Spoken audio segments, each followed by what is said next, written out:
Stop thinking, start doing. How many times have you sat there thinking about what you should do? How many ideas, dreams, and goals have you buried under hesitation?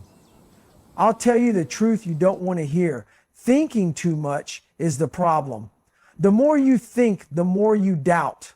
The more you overanalyzing, someone else is out there putting in the work. And when it's time to compete, they're ahead because they took action while you hesitated. No more excuses. No more what ifs. No more waiting for motivation. You don't feel like doing it? Who cares? Success doesn't come from feelings. It comes from action. You show up when you're tired. You work when you're uninspired. You grind when nobody's watching. Because that's what separates the weak from the strong. Your mind is wired for comfort, and comfort is the enemy. The mind will tell you to wait until it feels right. That's a lie. There is no perfect moment. The moment is now. You don't need more time to think. You don't need permission. You don't need a damn roadmap. You just need to start. So stop talking about what you're going to do. Stop making excuses. Get up, move forward, do the work, because in the end, your actions define you, not your thoughts. Your mind is your biggest enemy. Your mind is a liar. It's weak. It's soft. It will do everything in its power to keep you comfortable, to keep you average, to keep you exactly where you are. It's the little voice that whispers, take it easy. The voice that says you've done enough. The voice that convinces you that you're tired, that you're not good enough, that you should just give up. And most people, they listen. They obey. They surrender to the weakness. That's why so many people are stuck. That's why they stay the same year after year. Because instead of fighting that voice, they let it control them. Instead of pushing through the pain, they fold. Instead of breaking through limits, they stay exactly where their weak mind wants them to be. Comfortable, safe, mediocre. But let me tell you something. That voice in your head, that's not you. That's the part of you that's afraid. The part of you that's lazy. The part of you that's been conditioned by years of avoiding discomfort. And if you let that part win, you lose. You stay average. You never reach your full potential. You have to learn how to recognize the lies your mind tells you. You have to develop the ability to shut that voice down. When your mind says, I can't, you go harder. When it says, I need rest, you keep moving. When it says, this is too much, you prove it wrong. Your mind will always try to stop you. Always. That's its job. But your job? Your job is to override it, to dominate it, to take control and show it who's in charge. Smell us. Because if you let your mind win, you will stay weak, you will stay the same, you will never know what you're truly capable of. So the question is, what are you going to do about it? Action kills fear. Fear is a parasite. It feeds on hesitation. It grows in the silence of inaction. The longer you sit there thinking, waiting, doubting, the stronger it gets, the bigger it becomes, until one day it owns you.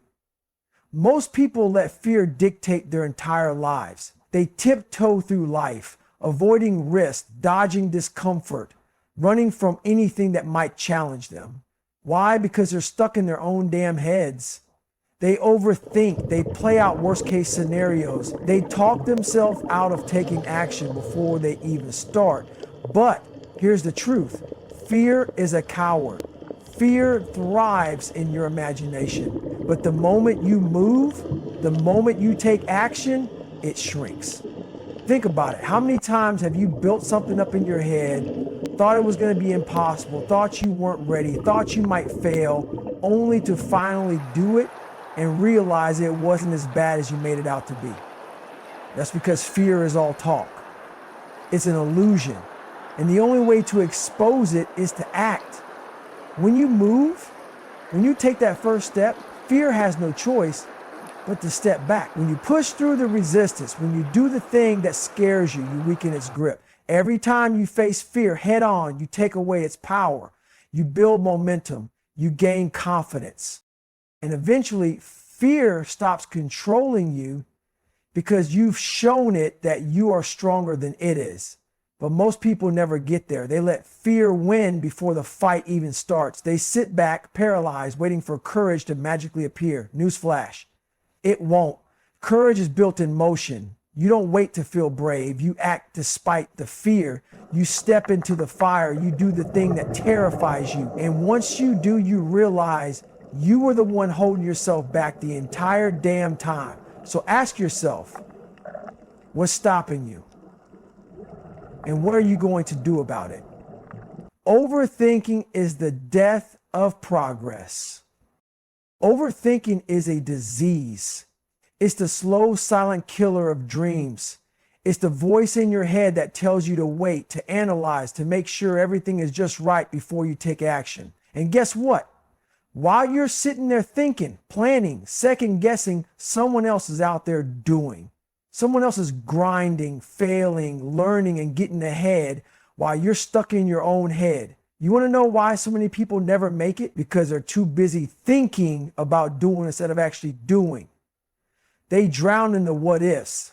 What if I fail? What if I'm not good enough? What if people judge me? You know what happens when you entertain those thoughts? Nothing. You stay the same. You go nowhere. Overthinking is the ultimate form of self-sabotage. It tricks you into believing that you're making progress because you're planning and analyzing, but in reality, you're just stalling. You're just afraid. You're just giving yourself an excuse to stay comfortable. Let me tell you something. Progress doesn't come from thinking. It comes from movement, from taking the first step, even when you're uncertain, even when you're scared, even when you don't have all the answers, because guess what? No one does. The people who make it in life aren't the ones who had it all figured out from the start. They're the ones who had the guts to start before they were ready. But most people, they get trapped in their own damn minds. They think so much that they talk themselves out of taking action. And the worst part, the longer you sit there overthinking, the harder it becomes to move. Your mind becomes a prison, locking you into a cycle of hesitation, fear, and regret. You don't need more time to think. You don't need another plan. You don't need permission. You just need to take the first step right now. Because if you don't, you'll wake up one day realizing you wasted years trapped in your own thoughts while life passed you by. So what the hell are you waiting for? Nobody's coming to save you. Nobody's coming. Read that again. Let it sink in. No one is going to pull you out of the hole. No one is going to give you the life you want. No one is going to push you, motivate you, or hold your hand through the hard times. It's all on you. But most people don't want to hear that. They want a savior. They want someone to rescue them, to tell them exactly what to do, to make it easier. They sit around waiting for the right moment, waiting for a sign, waiting for someone to come along and fix their lives. And guess what? That day never comes. Life doesn't give a damn about your excuses. It doesn't care if you're tired, if you're struggling, if you feel lost. The world keeps moving. And if you're sitting there waiting for help, you're already getting left behind. You want to change? Then get up and change. You want to be better? Then do the work, because no one is coming to do it for you. You either take control of your own life or you spend your days complaining, blaming, and making excuses while someone else outworks you. People say, but I had a rough childhood. I don't have support. I don't know where to start. So what? Do you think the successful people you look up to had it easy? Hell no. The difference between them and you, they stopped waiting and started doing. They realized that no one was going to pull them out of their misery, so they took responsibility. They looked in the mirror and said, if it's going to happen, it's on me. You have that same choice right now. You can either sit there waiting, feeling sorry for yourself, or you can get the hell up and start fighting for the life you want. Because the hard truth is this: no one is coming. No one is going to save you. The only person who can do that is you. So what are you going to do about it? The work is the shortcut. Everybody wants the prize, but nobody wants the process. Everybody wants the results, but they don't want to grind for it. They sit around looking for shortcuts, hacks, magic pills, anything to avoid the one thing that actually gets them where they want to be, the work. But here's the truth most people don't want to hear. There is no shortcut. The work is the shortcut. You can read all the self-help books you want. You can watch motivational videos until your eyes bleed. You can plan, research, and dream all damn day. But until you get off your ass and start putting in the work, nothing changes. People waste so much time looking for an easier way. They want the six-pack without the workouts, the money without the grind, the success without the sacrifice. But the people who make it, the ones who actually reach their goals, they don't waste time looking for an easier path. They already know the only way is through. The suffering, the struggle, the long hours, the discipline, that's the price. And the only people who get what they want are the ones willing to pay it. The work is the great equalizer. It doesn't care where you come from. It doesn't care how much talent you have. It doesn't care what excuses you make. The work separates the weak from the strong, the talkers from the doers, the people who want it from the people who are willing to earn it. And guess what? The people who win, they're not special, they're not gifted. They're just the ones who show up every damn day and outwork everybody else. They're the ones who put in the hours when no one is watching. The ones who grind when they don't feel like it. The ones who understand that there's only one way to be great: putting in the work again and again until there's no doubt who the hell you are. Well, stop looking for shortcuts. Stop looking for the easy way out. The work is the way. The work is the answer. The work is the shortcut. Oh, what the hell are you waiting for? Discipline over feelings. Your feelings are lying to you every damn day. They tell you you're tired when you've got more in the tank. They tell you you need rest when you haven't even earned it. They convince you to hit snooze, to skip the workout, to take it easy. And most people, they listen. They let their feelings dictate their actions.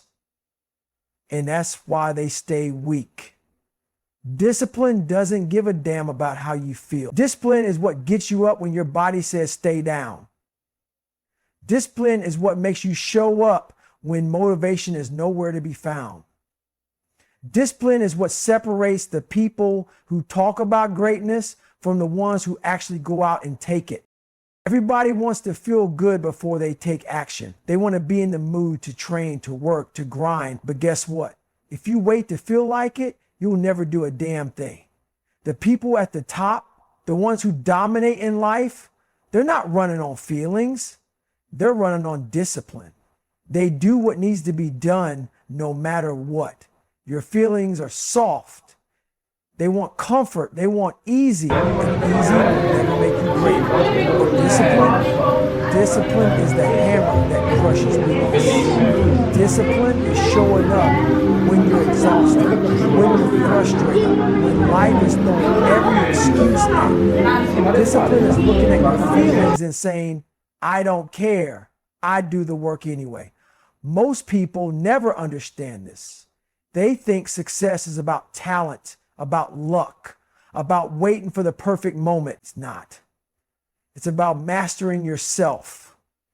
It's about doing what has to be done, whether you feel like it or not. Because feelings don't build champions. Discipline does. So the question is, who's in charge?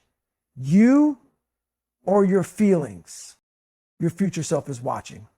Every choice you make today is building the person you become tomorrow. Every rep you skip, every excuse you make, every time you take the easy way out, it's all stacking up. And guess what? Your future self is watching that version of you 5, 10 years from now. Either he's thanking you for the work you put in, or he's cursing your damn name because you were too weak, too lazy, too afraid to do what needed to be done. Most people walk through life completely blind to this.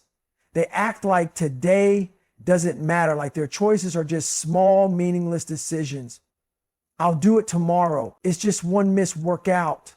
I'll start when I feel ready. That's how people wake up a decade later, looking in the mirror, disgusted with what they see, full of regret, full of what ifs. But you have a choice right now to stop being that person who waits, who hesitates, who half-asses their way through life. Because the truth is, everything you do today is a contract you're signing with your future self. You either sign a contract of discipline, growth, and success, or you sign a contract of regret, weakness, and wasted potential. Your future self is watching when you hit that alarm and roll over instead of getting up and getting after it. He's watching when you quit halfway through, when you make excuses, when you let fear dictate your actions. But he's also watching when you push through, when you do that extra rep, when you refuse to quit, when you show up and put in the work no matter what. So ask yourself, who are you building? Are you creating a version of yourself who's stronger, tougher, more unstoppable? Or are you creating someone who's going to look back and wish to God that he had just done the damn work? Because your future self is watching, and one day you're going to meet him. The question is, will you be proud of who you see? At the end of the day, it all comes down to one thing: action. Your mind is your biggest enemy. It will try to keep you comfortable, weak, and afraid. Overthinking will paralyze you, make you doubt yourself, and steal years of your life if you let it. Fear will grow in the space where action should be. And if you sit around waiting for someone to save you, you'll be waiting forever, because no one is coming.